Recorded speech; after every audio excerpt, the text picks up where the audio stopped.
So, as I said before, this is my very first YouTube live event, um, and it's part of the launch for the Wisconsin Direct Marketing Association, which we're relaunching. It was originally founded in 1986, and our very first I remember the meeting.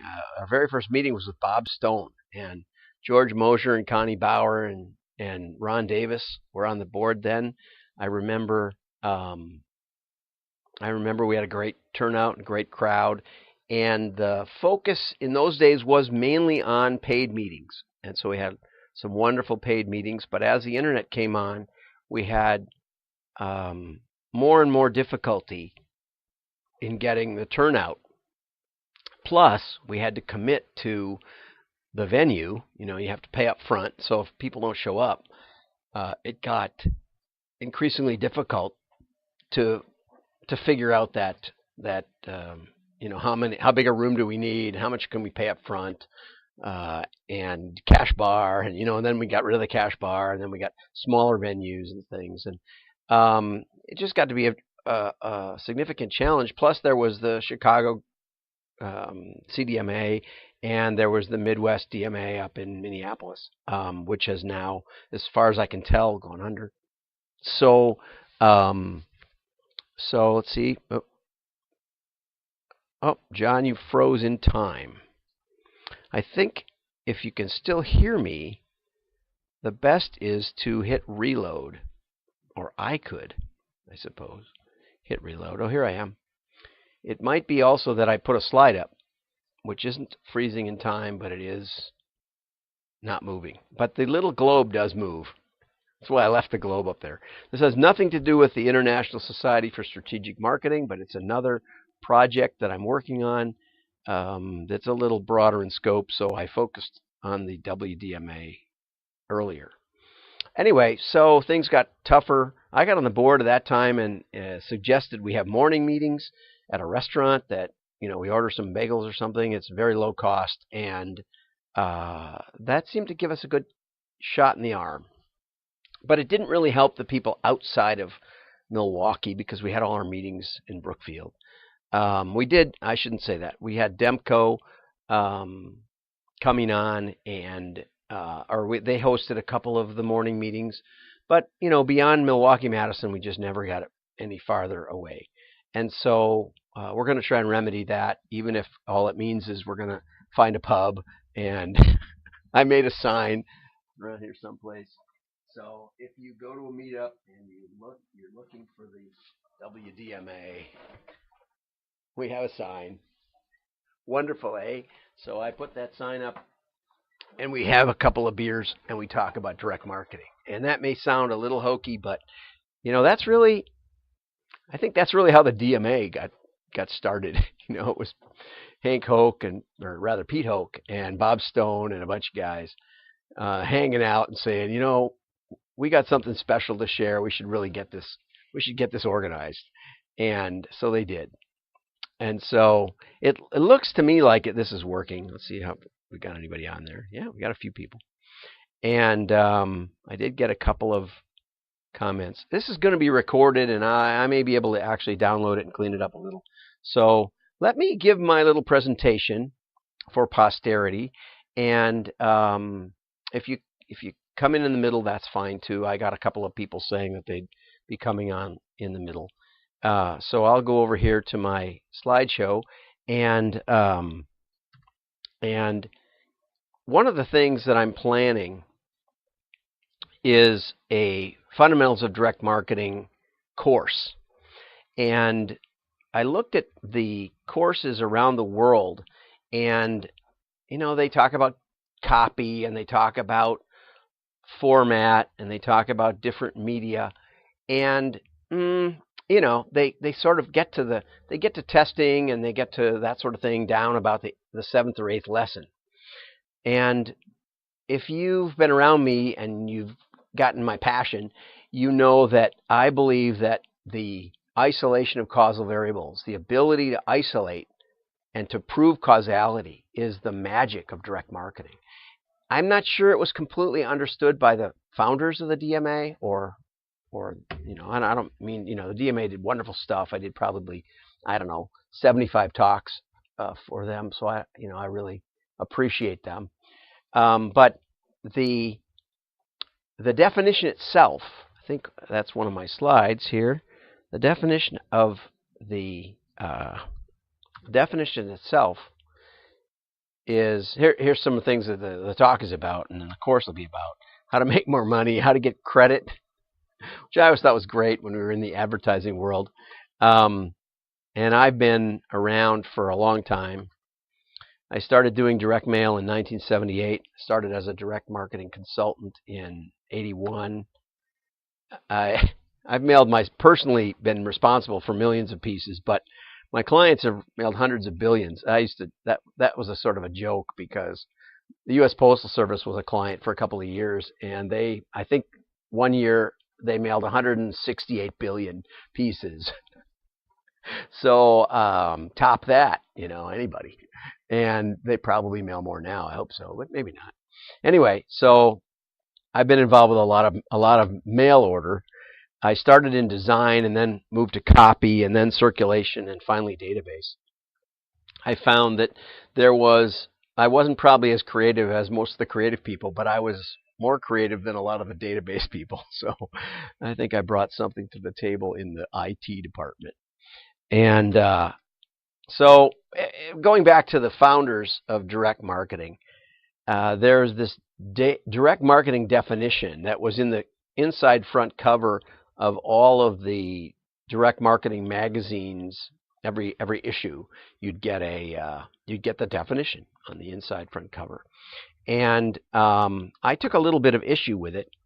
Here's mostly what it said. It was direct marketing is an interactive system of marketing that uses one or more advertising media to affect a measurable response and or transaction at any location. And the first question is, what does an interactive system mean? I to this day don't really know. I would say a sales call, I would say talking with someone at a retail counter would be interactive. In fact, that would be probably the most interactive, would be a direct conversation, wouldn't you say? And yet I don't think that's what they meant. I think that they meant that I think that a lot of the definition was created in the shadow of mass media. So they were thinking, well, you run a TV commercial for Tide or something, and a person goes into the grocery store and they look at Cheer and they look at Tide and they say, oh, I'm going to get Tide. And they may not even remember the TV commercial, but that was sort of that's where all the money was getting spent, was in mass media advertising. And there wasn't really a hard connection between the ad and the person's subconscious or whatever, and the purchase. It was difficult to track. And when you made the purchase, you didn't know where, you didn't know who was watching or you didn't have anything. You didn't really have anything. So I think the idea of an interactive system gets at this idea that we mail something out and we can track what comes back. I think that was the interaction that they were talking about. Don't really know to this day, but it's a thought. At any location, again, I think this was in the shadow of retail. They wanted to say, it's not retail, it's something different than retail. We can take an order, we can have a transaction someplace else, some over the phone or mailed back to us. And of course, obviously, it got into direct mail, and it got into the internet and all of its permutations. So I'm not exactly sure if that's relevant today. Whether there's a location or not. When we work with retailers, we track we look at who got mailed, and we track who responded. And they could have responded on the web, or they could have responded at retail. It doesn't really matter to us. We're trying to drive traffic to retail, and we're trying to drive traffic to the web. And theoretically, you could have a call center. Many of our clients have, and do it without the web either. Tear the page off and put a check in the mail. You probably could do that, even if we didn't design it for that. So So today, the location, I mean, it might be a retail location. My point. It's okay. That's okay. Now, response and or transaction, that's where we've really gotten muddied water. Because what is a response? It's sometimes we think of it as generating a lead card or something, but it could also be that the response is a click-through, right? That seems to be, it's an interaction. Is it a transaction? It's hard to say. You could call it that. I did some work with a client of mine that had retail and had web and had mail order and had a call center, and they decided to get really serious about acquisition online, and so they hired a bunch of young guys, and they paid them a lot of money, and they generated some sales, but they didn't seem to be making much money. So they said, John, would you talk to them and see what they think is going on? And we'll boil this down because it's on some of my videos and things. But the bottom line was that that's not what they were thinking about. I said, you did a couple million in sales. What's your margin on those sales? And they were paying an affiliate network. They were paying affiliates. They were recommending discounted pricing, and so and they were paying based on those differentials. As a percent of sales, they were paying back the commissions. So they looked at me kind of like a deer in the headlights and said, what do you mean margin? we're generating more sales than the cost of our program. What they meant was the cost of their advertising.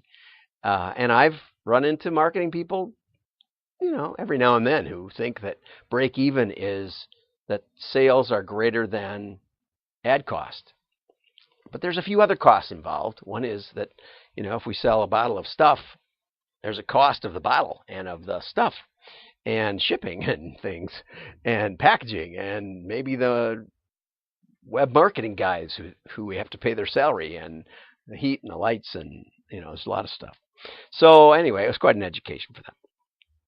So so a transaction could be a lot of things. And for them, the transaction was just click-through and just the total gross sale. They weren't thinking about the rest of it. Okay, so what about measurable in this definition? Now, that's probably the key thing today, is that if we measure, we're doing direct marketing. And honestly, I had a fight with the DMA about 30 years ago and said, you don't understand. The founders of direct marketing knew that if they could measure stuff, they would test stuff. They never thought about just measuring, because what's the point? The point was to measure, to learn something. When I first learned about direct marketing from Vic Hunter, the first thing he told me, I'll never forget, was we always test something. And testing is a whole other topic, a huge topic, because each medium that we look at has different pluses and minuses in testing. There's there's things that some can do, like, for example, Facebook ads, you can test headlines, just like wham, right there. It's just built right in. And there's some, WordPress has apps that you can do that with also.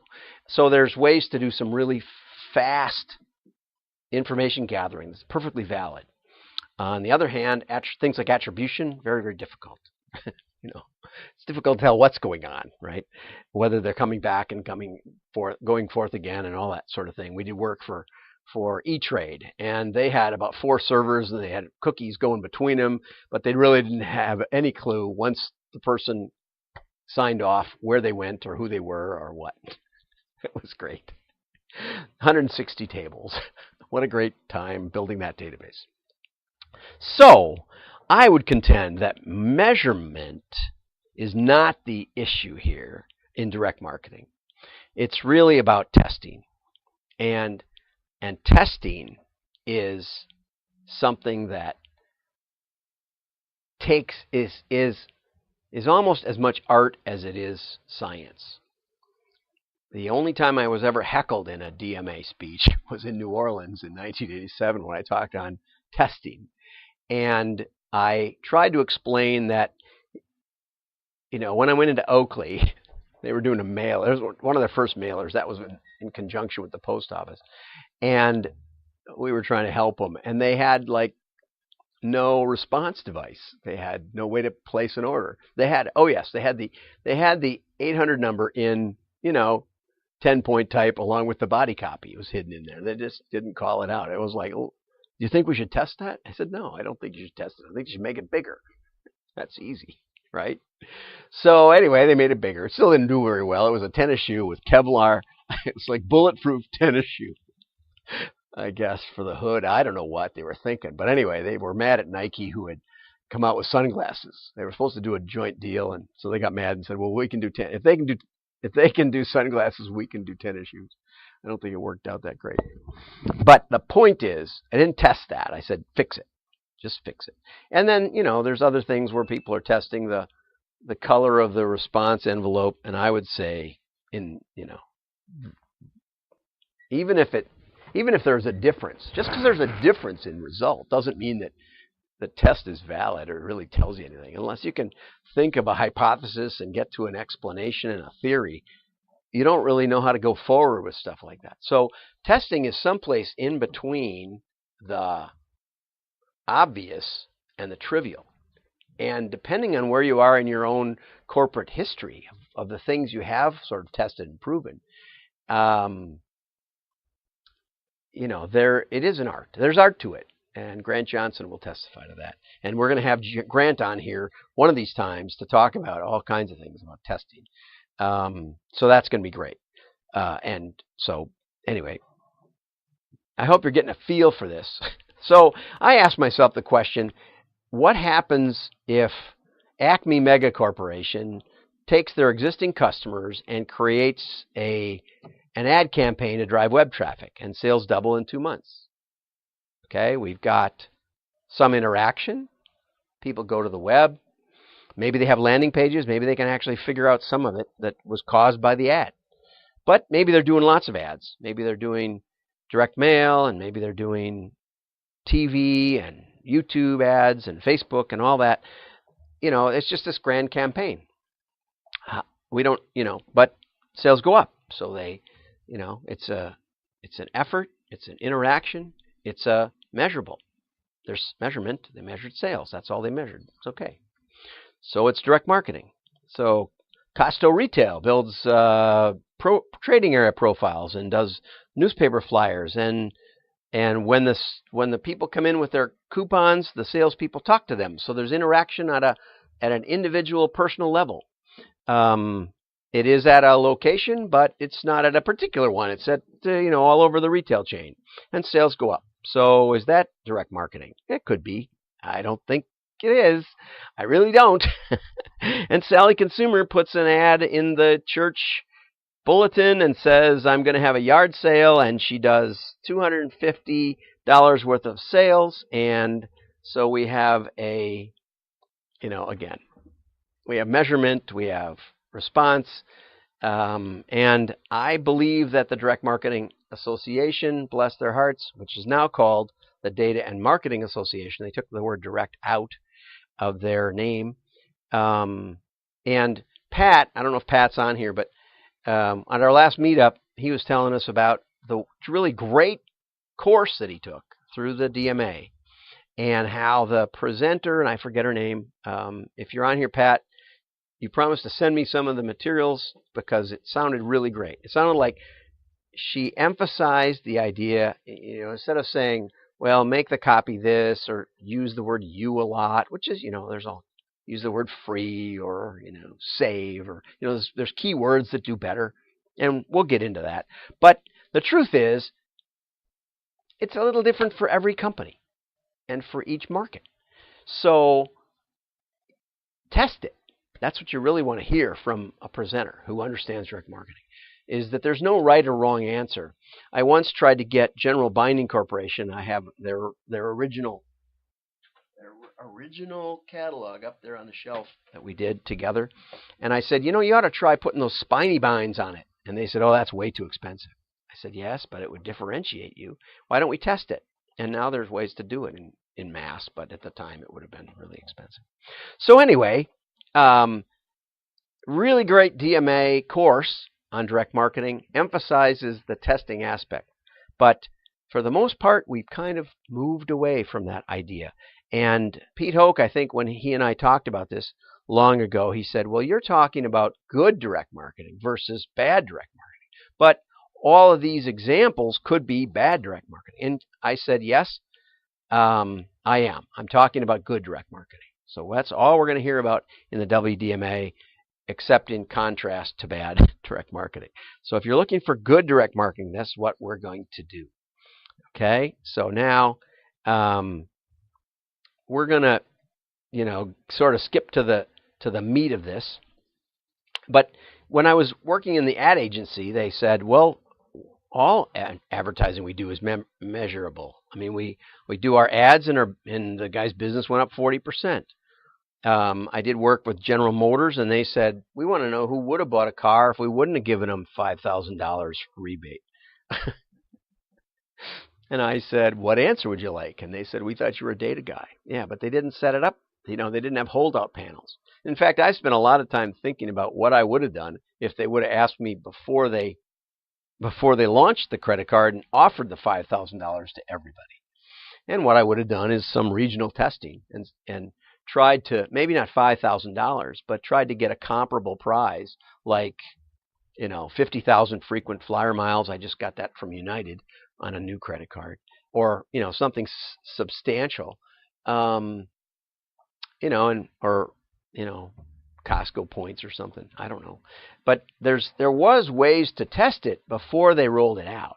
But once you roll it out, it gets really hard because someone's already seen on the news that GM is offering this $5,000 rebate. So, and that is the challenge in testing and measurement. So the key definition is testing. Direct marketing can tell you which half is wasted. As John Wanamaker said, half my advertising is wasted. I only wish I knew which half.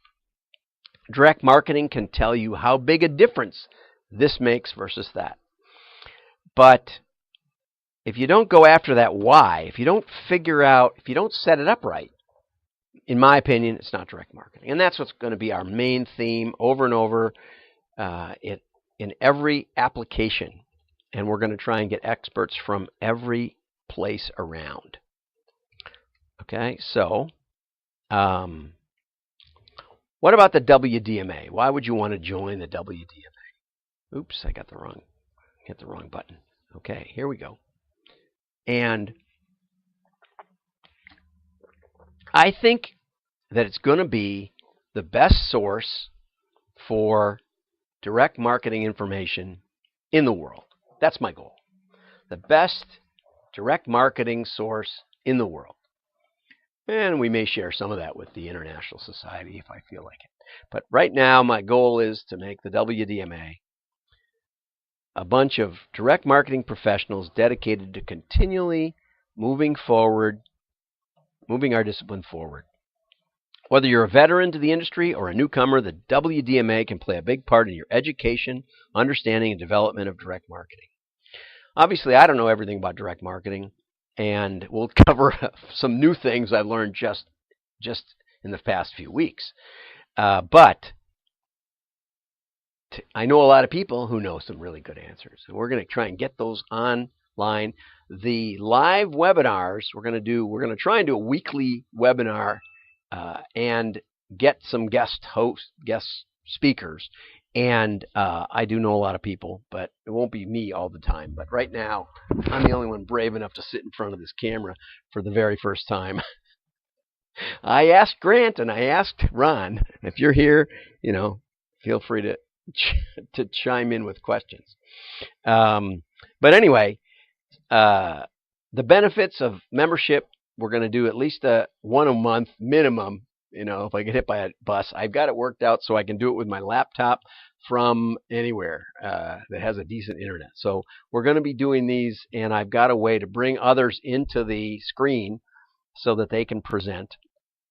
I think that we're really going to accelerate your learning. I understand that it's great to go to a big convention, except You know, I'm going to be going to NMOA, and it's great because it's catalogers, and we have a really fun time. But it's, you know, it's going to cost me, I would guess, $1,500 to go to Boston.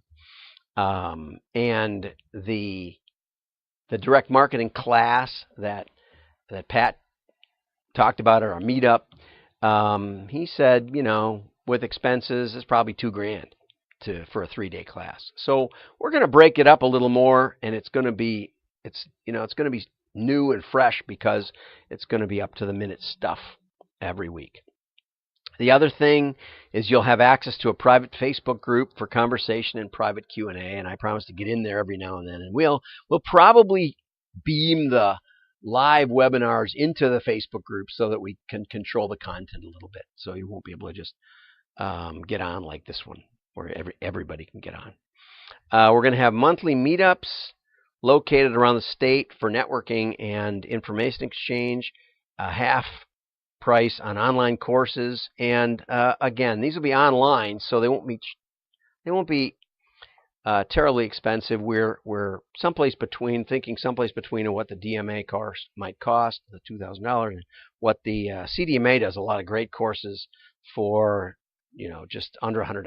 So if you're a member, it'll be around in more that neighborhood. So that's going to be great. And you know, we'll be testing all this and feeling it out, and you know, we may get more subscribers from out of state than we do from in state. Who knows? So, but the online is again an attempt to get it out of Milwaukee, not just Milwaukee.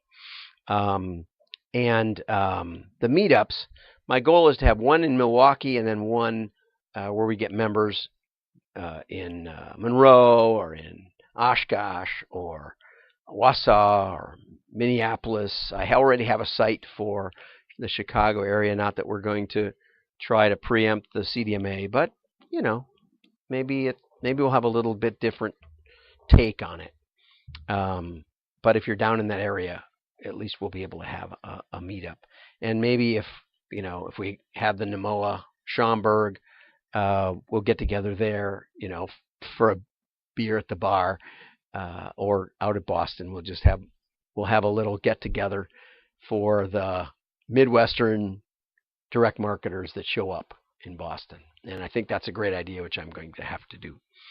Okay, so the membership options, we have a free subscription, which just gets you on the email list.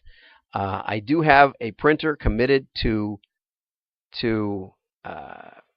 printing direct mail. I have an old database from about 7 years ago that we do have mailing addresses. He would like to get a pledge for the postage, which I think is perfectly fair. But anyway, the subscribers will get notified of meetups and free stuff. Okay, so they'll at least be informed. And then we have individual memberships at $195 a year, which is just about what we used to charge, you know, like 10 years ago. So I've really just, you know, I'm starting it out about the same level that it was. So it's $195 a year, $19.95 per month, which is new. That took a lot of IT brain power to get that going. And if you're a student or if you are a professor, I just got an email from one of my professor friends who's retired now. But we have a special deal for you. We also have corporate memberships, which were really popular. That was another thing I suggested back in the day. And so you can have up to 10 employees and 25 per additional member. If we get, you know, if you have a long list like that, I'll have to set that one up, because that one is not. You can't just click on how many additional members. I'll send you a bill or something. But you can also get that for $59.95 per month and $5 per month additional employees. And so that's cool. And we have a special offer for March. Special offer, which is that we're going to have. If you put in the keyword launch, then you will get a 13th month for no additional charge. So, or actually, we take off the 10%, or it's a little less than 10%. But however that math works, if you type in the word launch, Launch, you get a little bit of a deal in March. Okay. Well, I promised a half an hour talk about all of the stuff, and we ended it on the dot, 30 minutes. I would like to take you over to the website just for hoots and giggles, and we have some time for questions. So if you are out there watching, for those of you watching, if you have any questions, type something in, and I'll do it my best to answer. I just love what I did with WordPress. I'm pretty new to WordPress, but we have some wonderful shots of Wisconsin, and they are, I promise, of Wisconsin. And there's a Milwaukee and a Madison and two kind of rural settings. But if you drive around the state, you'll see more of this than you will, the lakefronts on either of those big cities. So that is just part of the theme of let's get out of town. Get out of town. I did post an article that I did on the direct marketing and the transition from, the transition from the big data emphasis of Barack Obama, which was lauded, and really, I think he did a great job. But interestingly, when we were at NMOA last year, they had a political analyst consultant, and he got up and he said, my money's on Mrs. Clinton because just past history says that the Democrats get most of the states. They have the New York and California head start and a bunch of other good-sized states, and pretty much all she has to do is win one of the swing states, any one of 7 swing states. If she wins any of those, it's hers. But he said Trump is a real wild card, and pardon the pun. And he said the funny thing is he's spent magnitudes less per delegate than any other primary candidate, not only in this primary cycle, because this was back last March, but actually since we've been keeping track for 35 years. And that continued. The Trump campaign's cost per electoral college vote was $3 million or something, and the Clinton campaign was like $9 million. So it's a really great story. I think it's a really great story. And one of my goals, Brad Parscale said he read my article and said that we really nailed it. That this is like no one else has this story. And so I encourage you to read it. That's available to everybody, and we'll probably put an article or two up there. I have another one on big data in the hopper, and hopefully Grant and John and Ron Davis will be contributing. So if you have some interesting articles that talk about case studies, this one's a wonderful one. But we're open to a lot of things. We also have a member area, and in the member area, I think I'm a member, so I think I can get it here. Here's the original, and I think that just lost me the video feed because I changed windows. But I'll go back. There's an original article, The Conceptual Definition of Direct Marketing, that Connie Bauer, who was a founding board member, and I wrote back in the late 80s about what direct marketing really is. And this was when I was working at an ad agency and really was thinking about it a lot. It's been cited in hundreds of direct marketing journals and marketing journals around the world in languages I don't even speak. So it's interesting read. It's a little bit dry because it's very academic, but it kind of gets at what I'm talking about today. We've also got, with Don's permission, Don Leiby has a book, a full book on RFM, which is recency, frequency, monetary, and the full book is up there, and that's with Don's permission back. I think he gave me permission to do the first one for free when he had when the second one came out. But it's not available to everybody. It's just available to members. And we have a few other things that we're going to try and keep putting up member area. But the main member benefit is the and I see my on my screen I see myself frozen, so I'm not sure if you see me frozen, but I appreciate that not everybody's left, or maybe that whole thing is frozen. But the main consistent member benefit is going to be our weekly private webinars. So we may see if Facebook is a better vehicle for keeping these live streams live. We'll see. So there's a forum now. There's a if you wanted to join the WDMA, you click that button. People seem to have trouble finding that button. But we have had people join. So we know that we can take the credit card and do all the stuff that's technical. So that pretty much concludes our initial foray. I'd like to encourage you to try to join. If you have any problems, feel free to give me a call. I think most of the promotions I did give my office number, which is 262-369-3900. And I am in the office sometimes. We don't answer at WDMA. The old WDMA phone number got abandoned by previous administration, along with a lot of other things. But we are a nonprofit registered with the state of Wisconsin, and so we're legit at some level. We do have a board of me and Ron and Grant, and we have met quite a few times. We've had several meetups, so we're getting going.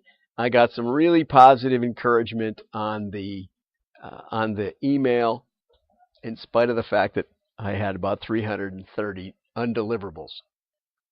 So I'm going to sign off now. We'll go back to the wonderful screen that I created just a few seconds before broadcast. Thank you for watching. Thank you for the thumbs up. That's great.